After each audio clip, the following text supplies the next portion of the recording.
कन्नड शहराच्या सुरक्षिततेसाठी आधुनिक सीसीटीव्ही यंत्रणेचा भव्य शुभारंभ करण्यात आला असून शहरभरात 70 अत्याधुनिक कॅमेरे कार्यान्वित करण्यात आले आहेत. आमदार निधीतून उभारण्यात आलेल्या सुसज्ज कंट्रोल रूम मध्ये संपूर्ण शहरावर आता तिसरा डोळा बारकाईनं नजर ठेवणार आहे. या प्रकल्पामुळे गुन्हेगारी नियंत्रणास मोठी चालना मिळणार असून बिना हेल्मेट, ट्रिपल सीट, विना परवाना वाहन चालकांवर तात्काळ कारवाई करणं शक्य होणार आहे.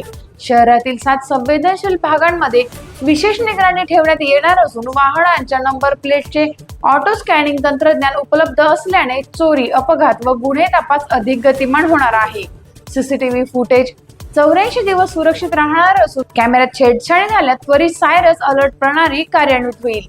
या महत्वाकांक्षी योजनांसाठी 12 कोटी रुपयांचा निधी मंजूर झाल्याची माहिती पालकमंत्री संजय शिरसाट यांनी दिली. आमदार संजय जाधव यांनीही शहर विकासासाठी 35 कोटींचा निधी उपलब्ध करून दिल्याचं नमूद केलं आहे. या अत्याधुनिक सुरक्षा व्यवस्थेमुळे कन्नड शहरातील कायदा व सुव्यवस्था अधिक सक्षम होईल असा विश्वास पोलीस प्रशासनानं व्यक्त केला आहे. टाइम्स ऑफ महाराष्ट्र न्यूज साठी कन्नड तालुका प्रतिनिधी संतोष खाजेकर यांचा रिपोर्ट. सगळ्या तुमचा डाटा आमच्याकडे स्टोअर होणार, सगळा डाटा स्टोअर होणार आणि मुद्दामून असा जर एखादा प्रसंग दुर्दैवाने घडून घडला तर वाचवण्यापेक्षा हा कॅमेऱ्यामध्ये शूटिंग कसा करत होता त्याला हायलाइट करा, थोडस त्याला बदनाम करा. तुम्हाला तुमची ही मानसिकता बदलली पाहिजे. हे पोलीस अथॉरिटी सुद्धा सांगणं झालं पाहिजे. हे करायलाच पाहिजे. तर आपल्याला नको त्या ठिकाणच्या शूटिंग काढून तुम्ही ते व्हॉट्सअपवर टाकता, त्यापेक्षा तुम्ही सहकार्य केलं पाहिजे. अनेक ठिकाणचा या अनुभव आम्हाला आलेला आहे, म्हणून हे आपण दिलेलं आहे. आपण यासाठीच हे सगळे कॅमेरे टाकलेले आहेत. आपण जर सुधारायच्या गोष्टी करतो त्या टायमाला या गोष्टीचा उपयोग कधीतरी झाला पाहिजे का झाला.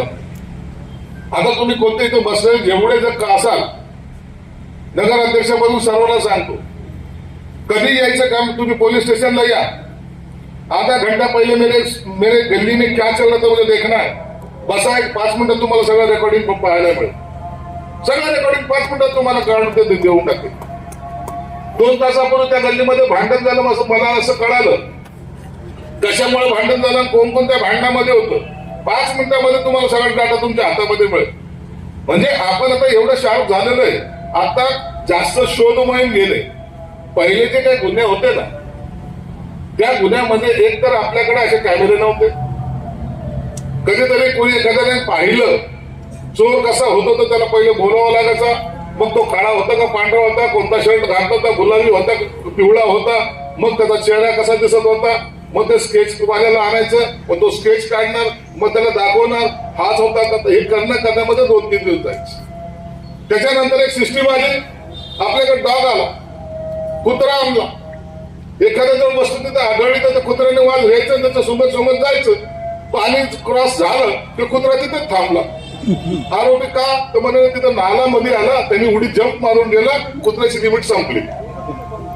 असंच होतं ना पहिलं. म्हणून हे आरोपी शोधायची सिस्टीम जी होती आपल्याकडे अशी अत्याधुनिक नव्हती. परंतु आता आपल्याला कोणत्या क्षणी किती जरी असलं, आता ह्या कॅमेऱ्यामध्ये वैशिष्ट्य एकच आहे की रात्री त्याच्यामध्ये ह्या कॅमेऱ्यामध्ये तुम्हाला त्याला कलर मध्ये तुमचं एकदम चांगलं चित्र आमच्या ह्या कॅमेऱ्यामध्ये राहणार आहे. म्हणून याची किंमत एवढी जास्त आहे. अत्याधुनिक करण्याच्या मागचं भूमिकाच आहे की ही अनेक वर्ष ही संकल्पना टिकली पाहिजे.